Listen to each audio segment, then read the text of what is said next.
Belgique et les Pays-Bas jusqu'en Allemagne, sous le commandement du général canadien Harry Crerar. À ce jour, les panneaux sont présents dans plus de 80 communes normandes ainsi qu'en Belgique et leur QR code permet aux visiteurs de découvrir l'histoire de la première armée canadienne avec un lien vers la commune où le panneau est installé. Nous avons voulu mettre la lumière sur une page d'histoire méconnue et rarement citée par les historiens. Le 1er janvier 1945, le général Crerar félicitait ses troupes avec ces mots « Vous avez contribué à libérer l'Europe de l'oppression nazie et vous avez contribué à rendre le monde meilleur. Vous êtes des héros et je suis fier d'être votre commandant. » Au cours de la Seconde Guerre mondiale, 42 soldats des forces armées du Canada ont été tués. 54 414 ont été blessés et 8 995 ont été faits prisonniers.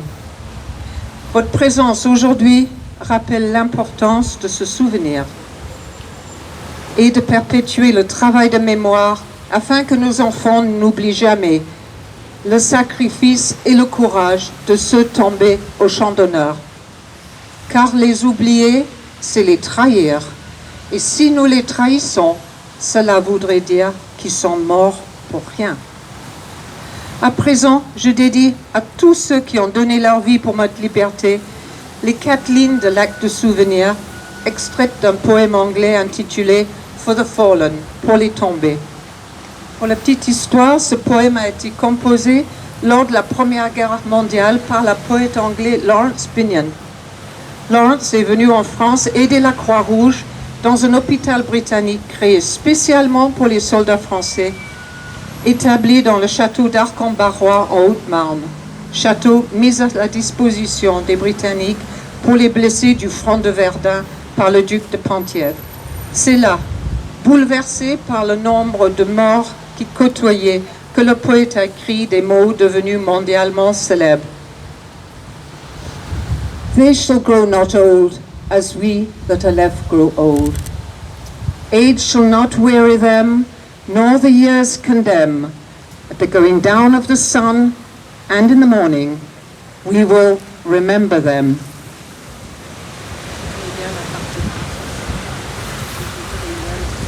La partie en français par Madame le maire.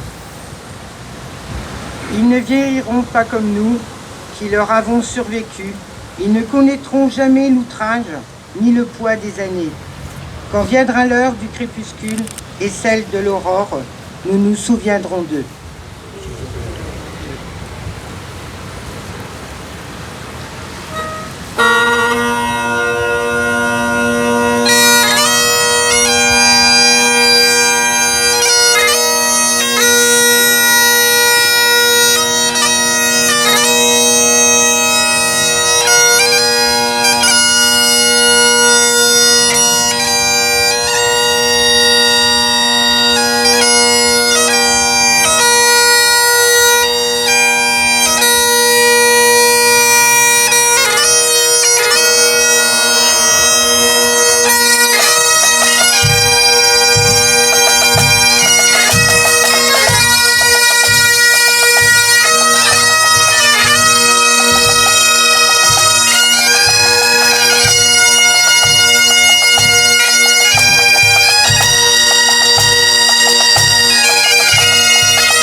Je laisse à présent la parole à Madame Marilyn Wagner, maire de Bernay.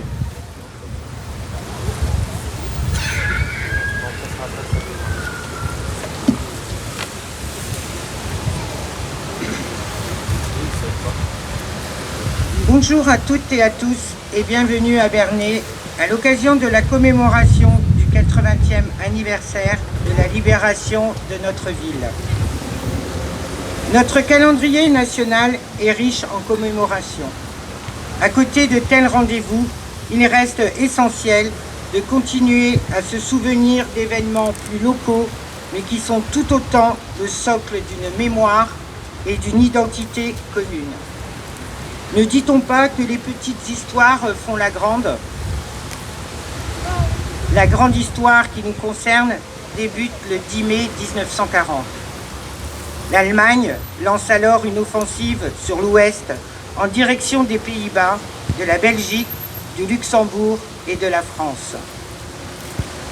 La vague nazie déferle rapidement et les soldats allemands atteignent la Manche dès le 21 mai.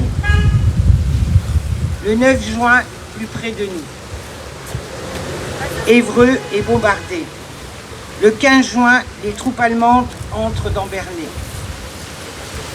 Afin d'éviter les combats, mais surtout pour protéger la population, le comité du salut public, avec à sa tête le conseiller municipal Georges Milleville, déclare Bernay ville ouverte. Cette décision entraîne l'implantation de la commandature dès le 29 juin au 17 rue Auguste-Le Prévost. Par la suite, plusieurs espaces vont être ainsi réquisitionnés par les troupes allemandes. À Bernay, comme dans les autres villes et villages français qui ont vécu cette occupation, une nouvelle vie s'installe pour les habitants entre cohabitation forcée et restriction. Dans l'ombre, la résistance s'organise rapidement. Parmi les figures les plus connues, Kléber Mercier et Maurice Lemoyne rejoignent le marquis de Surcouf, Roger Houard et les FTPF, Jean-Marie Salnel, le réseau Cohort Asturie, Robert Basset, ses deux fils Jacques et Jean, ainsi que sa femme Madeleine, rejoignent quant à eux le réseau CND Bastille. Ils recrutent à leur tour Gabriel Vallée, Jacques Leroyer, Gaston Follop et François Hervieux. Parmi les autres figures de la résistance, nous pouvons aussi citer Guy Pépin, Paul Desroux, Bernard Gombert et Louis Jullin. Même si la ville et ses habitants ont été relativement épargnés par les bombardements, à l'exception des raids le 16 août 1943, les 7, 11 et 12 juin 1944, puis les 26 et 27 juillet 1944, les années de guerre, les privations et rationnements, les déportations rendent le territoire et les esprits exsangues. Pour autant, l'espoir de jours meilleurs ne faiblit pas. La rumeur, puis la confirmation du débarquement allié en Normandie le 6 juin, renforce ce sentiment jusqu'à la libération de Bernay, qui survient finalement le 24 août 1944, vers 14 h, avec à l'entrée en ville de la 4e division blindée canadienne. Cette libération sans combat, les troupes allemandes ayant quitté la ville depuis quelques jours auparavant, sera la bonne. Bernay ne reviendra plus jamais sous le joug de l'occupant nazi. 80 ans, cela peut sembler lointain, presque étranger. Pourtant, aujourd'hui encore, ces mêmes combats, ces mêmes drames se déroulent à quelques milliers de kilomètres d'ici en Ukraine. Alors non, l'heure n'est pas à l'oubli de notre libération. La rue des Canadiens rappelle d'ailleurs à qui la ville doit sa libération, tout comme le monument que nous venons d'inaugurer à l'instant. J'en profite pour saluer Yvonne Barbieri quant à la qualité de son travail. Vous l'aurez compris, à Bernay, nous autres élus et citoyens sommes à jamais reconnaissants de ces hommes venus de si loin au nom d'un même idéal pour nous libérer, parfois, hélas, au prix de leur vie. Il y a 80 ans, au passage des convois, Bernay était en délire, comme le note l'historien de la 15e file d'artillerie. Notre première libération réelle, écrit quant à lui D.E. Harker, du British Columbia. Elle n'implique aucun sang versé, aucune larme. Nos précédentes libérations nous avaient contraints à réduire en cendres et poussières les villages. Le lieutenant-colonel Robert constate lui aussi l'allégresse d'une ville intacte. Ces gens sont si empressés de montrer leur appréciation. Ils bloquent les rues, stoppent nos véhicules, montent à bord pour serrer les mains, nous couvrent de fleurs, nous offrent à boire. Et nos gars aiment ce show. Dernière citation ici du journal de marche de la 10e brigade. Oublierons-nous jamais Bernay ? Bernay, dont l'institutrice avait aligné ses écoliers le long des rues pour chanter en chœur et en anglais. Merci de nous avoir libérés. Aujourd'hui, 80 ans après, nous sommes réunis pour dire à nouveau à tous ces hommes, merci de nous avoir libérés. Réjouissons-nous de notre libération et de ce jour inoubliable. Réjouissons-nous de notre liberté et de la paix qui est la nôtre depuis la moitié du XXe siècle. Mais n'oublions pas que chaque homme, femme ou enfant de cette planète est en droit d'aspirer à cette même liberté et à cette paix. À ce titre, nous devons nous engager sans relâche au service de la paix et de la compréhension mutuelle entre les peuples. Pour citer Elie Wiesel, écrivain et prix Nobel de la paix en 1986, la paix n'est pas un don de Dieu à ses créatures, c'est un don que nous nous faisons les uns aux autres. Ce propos me semble particulièrement juste en cette période troublée. Merci à toutes celles et à ceux qui ont rendu cette célébration possible. Merci aux services municipaux, à l'association des vieux volants, à celles et ceux qui sont prêtés des véhicules pour le défilé à venir. Merci au commandant de la base 105 de nous avoir accordé un survol aérien à 17h30. Merci au Normandy Island Pipe Band ainsi qu'au Louisiane & Co Jazz Band pour l'animation musicale. Je rappelle qu'à l'issue de cette cérémonie, nous partirons en cortège sur les pas de nos libérateurs en redescendant la rutière jusqu'à la place Sainte-Croix. Nous sera servi le verre de l'amitié avec une soirée guinguette proposée par le comptoir des Halles. Pour l'heure, il est temps de reprendre le fil de notre cérémonie avec les dépôts de germes. Je vous remercie de votre attention.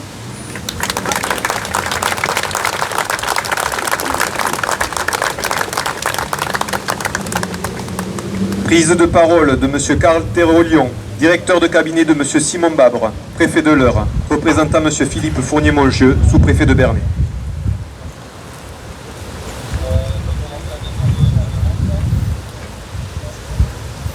Madame le maire, Mesdames, Messieurs, vos grades et qualités, Madame la vice-présidente du comité Juno Normandie représentant l'ambassade du Canada en France, Messieurs,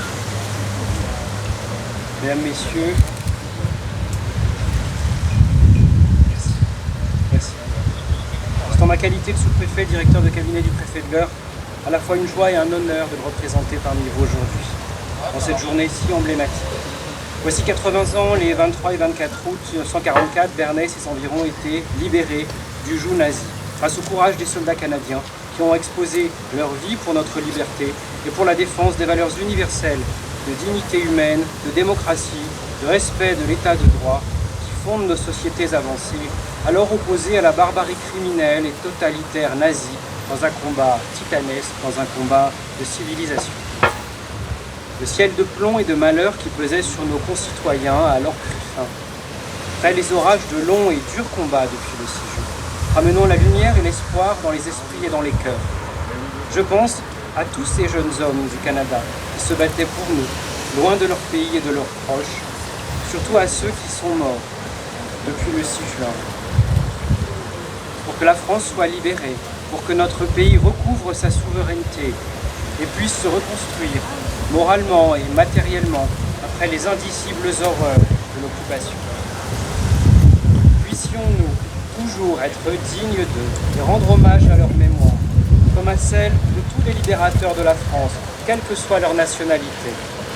Ce temps de commémoration doit nous faire prendre conscience du privilège insigne dont nos générations ont hérité, celui de vivre en paix au sein de la grande famille des peuples du continent qu'est l'Union européenne, dans un pays libre, démocratique, régi par le droit, qui reconnaît la profonde dignité de tout être humain et des droits étendus à tous ses citoyens. Cette œuvre qui prend place aujourd'hui dans l'espace public est un témoignage qui magnifie le sacrifice de nos héros, de tous ceux qui ont mis fin à notre servitude, grâce auxquels nous sommes des citoyens libres. Par leur histoire si riche et partagée, le Canada et la France entretiennent un cousinage culturel fécond, qu'il nous appartient de faire vivre en l'inscrivant dans le temps long, celui de la compréhension mutuelle des peuples, de la construction d'identités partagées, de la célébration de valeurs communes.